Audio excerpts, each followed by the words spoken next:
Ngibuyele khona ekhaya ngibingelela ukukhuluma ngomthanazi lami ngibingelela Swaziland wonke, America, Zimbabwe, Botswana, South Africa wonke. La kufika khona ini China kahle bemthandazi.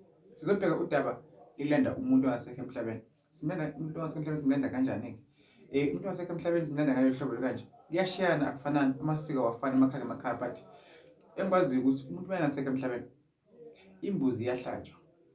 Leyo mbuzi ehlatshiwe, okay, before imbuzi ihlatshwe iyathengwa imbuzi ibe khona ekhaya, nihambe niye emathuneni lapho limlanda khona ngohlahla olumanzi, ngohlahla olunamacembe.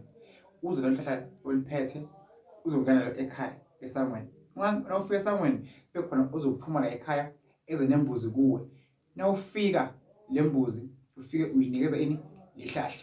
Uma le mbuzi inikina ithi ekhambe noma imbuzi icale ingafuni ukudla lehlahla, kusho kukhona inkulumo lekhona.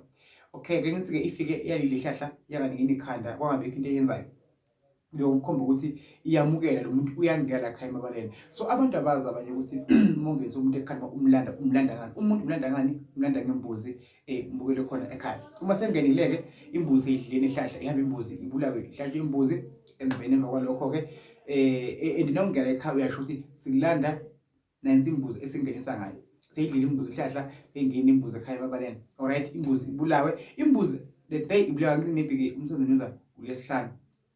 Ngicibele isonto. Imbuzi ayidliwa ngoLesihlanu maniqeda ukuyibulala. Anosisho even nepiece encane.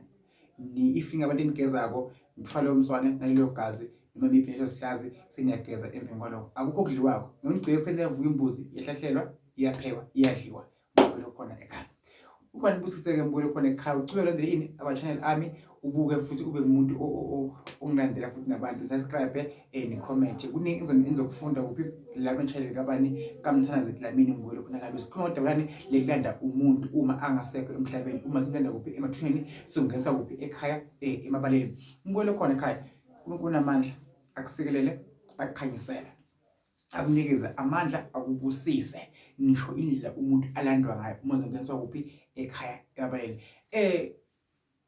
Dabeni ulandelayo sikhuluma ngokuhamba komuntu emhlabeni ukuthi umuntu masahambile emhlabeni kubilisela kwenzakala ini emhlabeni make kwenzeka kanjani umuntu ehamba emhlabeni kumqoka ngani ukuthi kwenziwe i10 days ngibuyele ekhona ekhaya nokuthi umuntu kuyenzeka avimbeleke phambili angangeni ehlobeni zakhe ngibuyele khona ekhaya ukuthi izinto zakho wayezingakhanyi it because kunabantu abasemhlabeni abangazange bazibake babuyiswe ekhaya noma ke bagezwe kuwe lo ulungisa kanjani ukuthi izinto zakho zikhanyile phambili. Inkosi ibusise. I love you. Comment, subscribe, ungifonele nawudinga lukhona usizo kulo mthanazi.